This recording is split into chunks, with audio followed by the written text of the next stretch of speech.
welcome to Scott's Inverts. I'm Scott, these are the inverts, and today I'm going to show you an alternative way to be keeping your Assasin bugs. I've been trying it now for 3 months, seems really successful. Already had a few babies, already gave some of those babies away. But let me just show you quickly what this crazy spider is doing up in this corner. Remember our Pyrmania? Remember we paired her and then we ended up losing the egg sac in the heat wave? Well, just come and check this out. Boom! So there is our Pyrmania with that second egg sac all the way down the bottom of her burrow. It isn't obviously an arboreal setup, but she does spend a lot of time with or without egg sac down there. So fingers crossed that one is fertile. She's only been paired once since we've had her. So we've had one egg sac off her, which, like I said, unfortunately we lost in the heat wave. And then we've had this second one without us pairing her, so she has actually double dropped.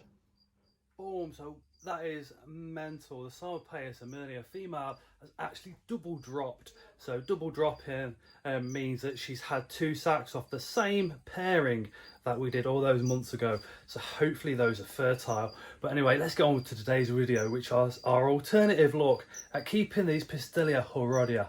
So let's go and check out this enclosure. So guys, this is my Pistilia Horodia spiny Assasin Kings enclosure. It's about 2 foot wide, about a foot back, probably just under a foot tall. It's all planted out. We've got pothos in there and what have you. Plenty of moss in there, dead and alive. I spray this one 3 times a week lightly, concentrating on the areas around the base of the plants.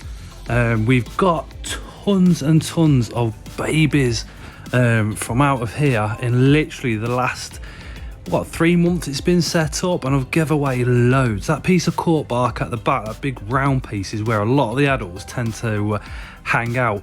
Once this enclosure was set up, it took a good 4 or 5 weeks before these guys actually started venturing out and coming across into that terrestrial environment.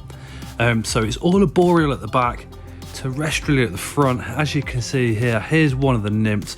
Remember guys, this isn't a care video, this is just an experiment to see how we get on. I have done a care video on these. I'll put a link going across the top of the screen and at the end of this video that you can click on and check that video out. These are just bioactive seed pods that we put in there, which will slowly break down over time. And there's one of the nymphs again. Absolutely gorgeous. I love that with the big red bum and the little black spots on the back. I really do enjoy this enclosure. The lighting system is the Arcadia LED plant growth light. I think it's around 30 centimeters long. It's the one that you can connect up to 10 other lights off the one power supply. This is the back of the enclosure. There's some adults, more nymphs and babies hanging around as well. In the background you can see one of my ongoing projects that we've got going on here at Scott's Inverts. But just look at all those, plenty. And as we go in from the top, there's a top view. All those plants doing really well under that plant growth light. Little skull up in there in the corner, and check that out. An adult with some babies on that moss stick. Absolutely awesome. Like I said, this isn't a care video, this is just how I'm looking after them at the moment. We do keep them slightly damp, lightly spraying 2 to 3 times a week to try and recreate what they experience in their breeding period, not the actual environment ongoing, just through their breeding period. Because when you've got the set of these, most people keep these nice and dry, keeping one corner damp to where they lay their eggs. So I'm assuming if the whole floor is damp, then they could possibly be laying eggs left, right and centre. Anyway guys, that's me. So I'm going to hand it over now to the music. Just sit back, relax and check out the rest of this enclosure.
Boom! So that was our historic Pistelia Horodia.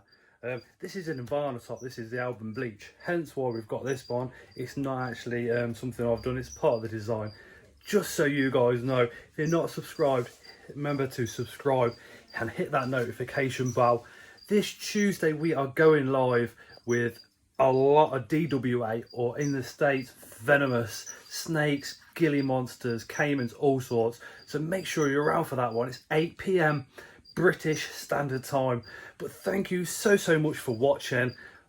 These guys are absolutely awesome. If you haven't got any, I highly recommend you do that. Just amazing little creatures. And as always, guys, we shall see you again on the next one.